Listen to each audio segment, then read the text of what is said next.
Hello तो दोस्तों, एक बार फिर से स्वागत है आपका हमारे इस चैनल एजुकेशन सर्कल विद कमल पर। तो आज हम अगला क्वेश्चन स्टार्ट करेंगे। हमारी प्रश्नावली 3.3 चल रही है, उसके कुछ क्वेश्चन जो लास्ट एक क्वेश्चन बचा हुआ है।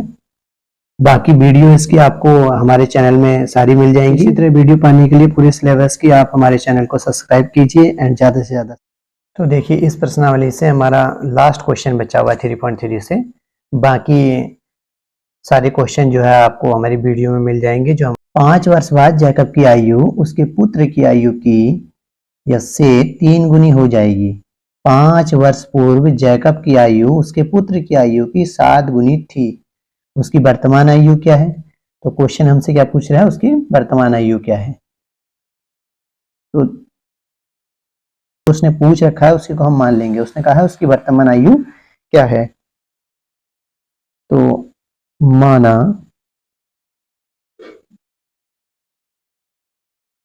जैकब की वर्तमान आयु बराबर x मान ली हमने। बात उसके पुत्र की भी कही गई है कि इक्वल टू हो जाएगा y।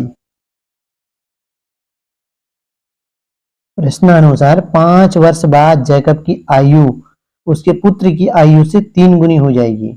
तो 5 वर्ष पूर्व 5 वर्ष बाद, 5 वर्ष बाद का मतलब है कि इन दोनों की आयु पहले तो हम 5 वर्ष बाद देखेंगे कि क्या होगी इस आयु के एस्पेक्ट में। तो 5 वर्ष बाद, 5 वर्ष बाद यानी 5 वर्ष बाद इसकी आयु क्या रही होगी, जैकब की आयु लिख लेते हैं यहाँ पे, जैकब की आयु।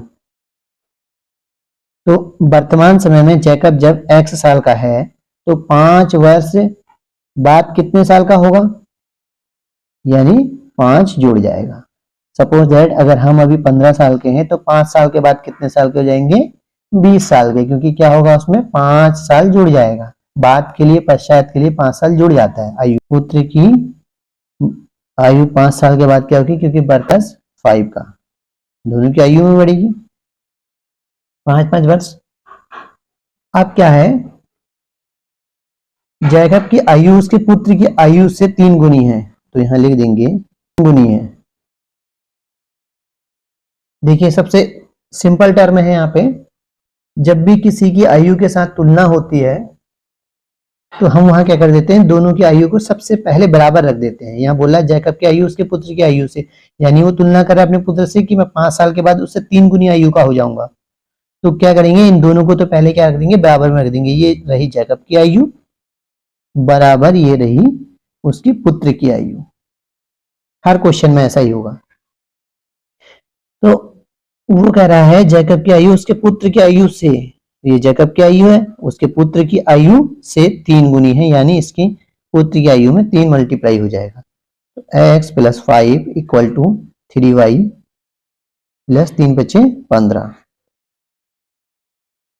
x माइनस का 3y हो जाएगा इक्वल 15 माइनस का 15, तो x - 3y बराबर कितना हो जाएगा, 10। इक्वेशन नंबर ये फर्स्ट बन गई हमारे लिए। उसके बाद अगली कंडीशन देखते हैं, कह रहा है 5 वर्ष पूर्व जैकब की आयु उसके पुत्र की आयु की 7 गुनी थी। अब बात आ रही 5 वर्ष पूर्व की, तो ये वर्ष पूर्व, 5 वर्ष पूर्व, 5 वर्ष पूर्व जैकब की आयु लिखेंगे सबसे पहले हम, जैकब की आयु। अगर वर्तमान समय में जैकब की आयु x है तो 5 साल पहले, पूर्व का मतलब क्या होगा, पहले, यानी पहले के लिए क्या होगी, आयु हमारी घटती है। यदि अभी हम 15 साल के हैं तो 5 साल पहले कितने साल के रहे होंगे, तो 15 - 5 हो जाएगा, तो 10 साल के होंगे 5 साल पहले, तो 5, क्योंकि पुत्र की आयु। इसी तरीके से 5 साल पहले पुत्र की भी आयु में जो है जितनी अभी वर्तमान समय में उतने से 5 माइनस होगी, तो 5 साल पहले की उनकी आयु ये निकल गई। जैकब अपने पुत्र की आयु का 7 गुना था। तो जैकब की आयु हमारे पास क्या है, वही तुलना होगा, कंपैरिजन होगी, तो दोनों की आयु हम पहले इक्वल में रख लेंगे। अब बोल रखा है जैकब अपने पुत्र की आयु का, तो जैकब की आयु ये है, अपने पुत्र का, उसके पुत्र की आयु ये है, उसके पुत्र का 7 गुना था, यानी 7 गुना मल्टीप्लाई इसमें हो जाएगा x माइनस का 5 इक्वल टू 7y माइनस का 7 5 जा 35 x। अब हम x और y वाले चर को एक साइड ले लेंगे लेफ्ट हैंड साइड में, इसको इधर लेंगे तो माइनस का 7y हो जाएगा इक्वल टू माइनस का 35 बचा उस साइड में, ये प्लस माइनस का 5 उधर जाएगा तो प्लस का 5 हो जाएगा। तो x minus 7y equal to 35 में से 5 चला जाएगा, देखिए माइनस प्लस माइनस, 35 में से 5 गया 30, चिन्ह का क्या आएगा हमारे पास, माइनस का ही आएगा, क्योंकि बड़ी संख्या का चिन्ह हमेशा लगता है। इक्वेशन नंबर ये हमारे पास सेकेंड हो जाएगी। अब हम क्या करेंगे, समीकरण एक को हल करने पर समीकरण एक को हल करेंगे तो पहले समीकरण एक को हम उतार लेते हैं यहाँ पे। आप क्या करेंगे, एक को प्रतिस्थापित कर देते हैं, हमने इसको प्रतिस्थापित कर दिया, माइनस का 3y उधर जाएगा तो प्लस का 3y हो जाएगा, ये हमारे पास x की वैल्यू आ गई, इसको हम इक्वेशन नंबर थर्ड मान लेते हैं। x का मान समीकरण 2 में रख लेंगे, 2 में रखने पर देखिए समीकरण नंबर 1 उतारा हमने, 1 से हमने 1 को प्रतिस्थापित कर दिया, तो अब जो 1 से हमने 1 को हल कर रहे हैं उसमें से x की वैल्यू जो आएगी समीकरण नंबर 2 में रखी जाएगी। समीकरण नंबर 2 क्या हमारे पास ये है, तो x की जगह हम डायरेक्ट रख देते हैं। अब यहाँ उतारे बिना हम लोग रख देते हैं x की वैल्यू, x का मान कितना है 10 प्लस 3y, ये minus 7y equal to minus का 30। अब यहाँ पे कोई संख्या है नहीं लेफ्ट हैंड साइड में, तो संख्या को ऐसे ही लिखा जाएगा, प्लस माइनस माइनस 7 में से 3 चला जाएगा तो माइनस का 4y इक्वल टू माइनस का 30, माइनस का 4y इक्वल टू माइनस का 30, ये प्लस की संख्या इधर आके क्या की हो जाएगी, माइनस की हो जाएगी, तो माइनस का 4y इक्वल टू माइनस का 40, माइनस से माइनस कैंसिल हो जाएगा, y बराबर 40 बट्टे, ये गुणा में ही यहाँ के बट्टे में आ जाएगा, सारे कम 4 0 का 0 बराबर 10। तो y की वैल्यू हमको क्या मिल गई, 10 मिल गई। हम समीकरण नंबर कहाँ रख देंगे, 3 में। y का मान समीकरण 3 में रखने पर, समीकरण नंबर 3 क्या है हमारे पास, x बराबर 10 प्लस 3y। अच्छा एक बात और है, ये y की जो वैल्यू निकली है हम समीकरण नंबर 1 में भी रख सकते हैं और 2 में भी रख सकते हैं, दोनों में वैल्यू जो है बराबर ही आएगी, बट हम 3 में रखने का हमारा ये रीजन है कि वहां हमें सॉल्व करना पड़ेगा, यहाँ सॉल्व करने की जरूरत नहीं है। ये वही इक्वेशन है जो इक्वेशन नंबर फर्स्ट से बनी हुई है, सिर्फ हमने विस्थापित कर दी है। तो यहाँ तुरंत अगर हम मान रख देंगे तो हमारा आंसर आ जाएगा, देखिए 10 प्लस 3 इंटू वाई की वैल्यू कितनी है, 10 निकली, तो यहाँ 10 रख दिया जाएगा, x बराबर कितना हो गया 10 प्लस 10 दिया 30, तो x बराबर कितना आ गया 40। x हमने किसकी आयु मानी थी, जैकब की, तो यहाँ लिख देंगे जैकब की वर्तमान आयु, क्या मानी थी, वर्तमान आयु। तो अब हमें पता चल गया कि जैकब की वर्तमान आयु कितनी है, 40 वर्ष है, और उसके पुत्र की वर्तमान आयु 10 वर्ष है। जो है चेक भी कर सकते हैं बिना उत्तर प्रश्नावली देखे। हमारे पास इक्वेशन नंबर फर्स्ट है, इक्वेशन नंबर फर्स्ट में अगर यहाँ पे जो है आप x और y की वैल्यू रख दोगे तो 10 ही आएगा। देखिए x की वैल्यू यहाँ 40 हो जाएगी, -3 इंटू वाई की जगह 10 आएगा, तो 10 दिया 30 हो जाएगा, 40 में से 30 जाएगा तो यहाँ पर 10 ही बचेगा, यानी हमारा क्वेश्चन सही है। ये चेक करने का मेथड होता है, इस प्रकार क्वेश्चन को चेक भी कर सकते हैं। तो चलिए अब अगला क्वेश्चन करते हैं। क्वेश्चन हमारे लिए बहुत महत्वपूर्ण है, ये है विलोपन मेथड। अब हम अगली प्रश्नावली में आ गए हैं 3.4, उसका जो फर्स्ट क्वेश्चन है विलोपन विधि, जिसे हम एलिमिनेशन मेथड भी कहते हैं। मैंने आपको बताया था कि 3 विधियां हैं रैखिक समीकरणों के युग्मों को ज्ञात करने की, बीजगणित जो विधि है 3 विधियां हैं। नंबर 1 तो हमारे पास क्या था, प्रतिस्थापन था, प्रतिस्थापन विधि था जो हम कर चुके हैं। नंबर दूसरा अब आया हमारे पास विलोपन मेथड, विलोपन मेथड विधि यानी इलिमिनेशन मेथड आ गया हमारे पास। थर्ड वाला जो है वज्र गुणनखंड है, वज्र गुणनखंड इसके बाद कहेंगे, वज्र गुणनखंड। ये दोनों, ये हमारी प्रतिस्थापन हो गई हैं। आपने समझ लिया होगा, आप पिछली वीडियो से देख सकते हैं, प्रतिस्थापन विलोपन।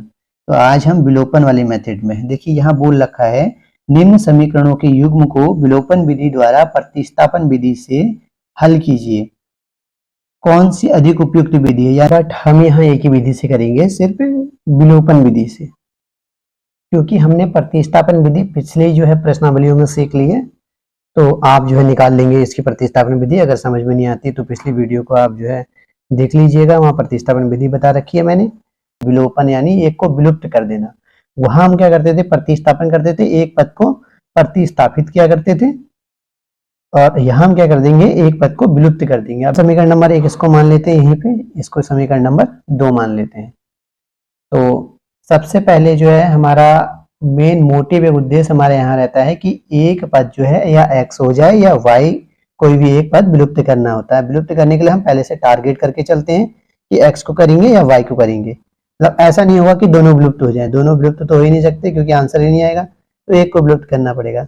चलिए हम तो x को विलुप्त करना, हम देखेंगे यहाँ x में क्या नहीं है जो यहाँ है। देखिए यहाँ पे 2 है, यहाँ पे 2 नहीं है, तो विलुप्त करने से पहले जो है हमको एक जैसे बनाने पड़ेंगे उनको। तो यहाँ हम क्या करेंगे, समीकरण नंबर में अगर 2 से गुणा कर देंगे तो ये 2x ये भी बन जाएगा। तो चलिए कर देते हैं, समीकरण 1 में 2 से गुणा करने पर, 2 से गुणा करने पर समीकरण नंबर 2 से गुणा करेंगे पूरे पे, तो 2x प्लस 2y बराबर 2 पंजे 10। ये जो 2 से गुणा होगा वो सिर्फ x पे नहीं होगा, इस पूरे समीकरण पे होगा, क्योंकि 2 सेम चिन्ह होने पर समीकरण को घटाते हैं, घटाते हैं। सेम चिन्ह होने पर कौन से, उस पद के, उस पद के जिन्हें विलुप्त करना है, विलुप्त करना है, ये हम जो है माइंड में रखेंगे हमेशा। और यदि सेम चिन्ह नहीं आते हैं, अगर एक प्लस है एक माइनस है या एक माइनस है प्लस है, तो उस कंडीशन में क्या कर देंगे, जोड़ देंगे। डिफरेंट होने पर, चिन्ह डिफरेंट होने पे क्या करेंगे, जोड़ देंगे, जोड़ते हैं। तो चलिए देखिए, x और x में दोनों, इसके सामने भी चिन्ह प्लस है तो प्लस है, सेम चिन्ह है तो समीकरण नंबर 2 और इसको 3 मान लेते हैं। तो समीकरण 2 और 3 को क्या कर देंगे, जोड़ देंगे। अब इसकी कोई वैल्यू नहीं, क्योंकि इससे ये बन गया, जनरेट हो गया है, तो हमने समीकरण नंबर 3 मान लिया। तो ये और ये लेंगे, समीकरण 2 व 3 को जोड़ने पर, सॉरी घटाने पर, घटाने पर, क्योंकि घटाएंगे सेम चिन्ह है, तो ऊपर नीचे लिख देते हैं 2x माइनस 3y बराबर 4। समीकरण नंबर 3 उतार लेते हैं, 2x प्लस 2y बराबर 10। अब क्या करते हैं, एक लाइन खींच लेंगे, और घटाने में क्या होते हैं, चिन्ह चेंज होते हैं। ये प्लस है, यहाँ माइनस हो जाएगा, प्लस माइनस प्लस माइनस, घटाने पर चिन्ह चेंज होते हैं। अब इसका जो चिन्ह चेंज होके ये बना है, अब इसकी वैल्यू नहीं है, अब इस इन चिन्हों की वैल्यू है। यहाँ प्लस है, यहाँ माइनस, प्लस माइनस माइनस, इससे ये कैंसिल हो जाएगा, माइनस माइनस प्लस हो जाएगा। इस प्लस की कोई वैल्यू नहीं है क्योंकि इससे ये जनरेट हुआ है। तो माइनस माइनस प्लस, 3 और 2 5, 5y, बड़ी संख्या 3 है, उसके सामने माइनस है तो यहाँ माइनस लग जाएगा, बराबर प्लस माइनस माइनस, 10 में से 4 गया 6 माइनस का, क्योंकि बड़ी संख्या के सामने माइनस है। तो माइनस से माइनस कैंसिल हो जाएगा, y बराबर 6, ये गुणा में है, यहाँ आके किस में आ जाएगा, बट्टे में आ जाएगा। तो y की जो वैल्यू आई हमारे पास 6/5 आ गई है। y का मान समीकरण 1 में रखने पर, समीकरण नंबर 1 ये है हमारे पास, उतार लेते हैं। x प्लस वाई बराबर 5, x प्लस वाई की वैल्यू कितनी है, 6/5 बराबर 5।